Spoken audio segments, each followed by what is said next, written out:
সন্ন্যাসী মানে কি? একটা কথা খুব খুব স্পষ্ট ভাষায় বলতে চাই, সন্ন্যাসী মানে কোনো কিছু ত্যাগ করে চলে যাওয়া নয়। প্রথম কথা, সন্ন্যাসী মানে তাকে ত্যাগ করা যে ভাবতো এই সব কিছু আমার, অর্থাৎ আমিটাকে ত্যাগ করা।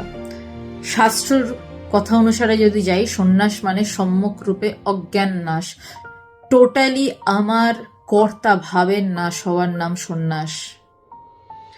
গায়ে গেরুয়া বস্ত্র একটা পরে নিলাম, তার মানেই সে সন্ন্যাসী নয়। গেরুয়া বস্ত্র পরে তো মানুষ ভিক্ষাও করে, গেরুয়া বস্ত্র পরে মানুষ সুবিধা নেওয়ার জন্য অনেক কিছু করে, কিন্তু সন্ন্যাসী সন্ন্যাসী বাট ভণ্ড ভণ্ডই।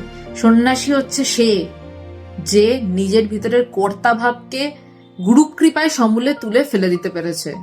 ওই যে বললাম সম্যক রূপে অজ্ঞান নাশ, পুরোপুরি তার অজ্ঞান নাশ হয়ে গেছে, তার ভিতরে আমিত্ব বলে কিছু নেই। সে জগৎ সংসার ছেড়ে পালায় না। সন্ন্যাসী সব থেকে বেশি দায়িত্ব নিয়ে এই জগৎ সংসারের হিত চিন্তা করে। আপনারা ভাবেন সন্ন্যাস মানে হয়তো জগৎ সংসার ছেড়ে পালানো, না, একদম টোটালি বিরোধিতা করছে এই কথার।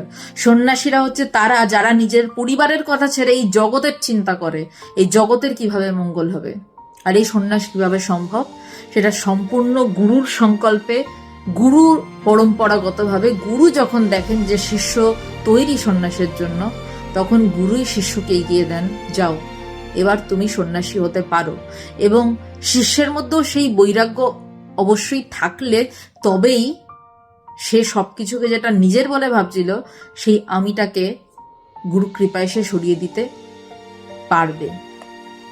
সুতরাং সন্ন্যাসী মানে শুধু বস্ত্র পরিবর্তন নয়, সংসার সমাজ থেকে পালানো নয়। সন্ন্যাসী মানে আমার আমিটাকে, অহংকার নামক আমিটাকে পুরোপুরি গুরু কৃপায় মুছে ফেলা, এর নাম সন্ন্যাস। আসল সন্ন্যাস তো ভিতরে, বাহ্যিক সন্ন্যাস একটা লাগে, সেটা প্রতীক। সেটা যখন গুরু বোঝেন, যার জন্য বোঝেন, তাকেই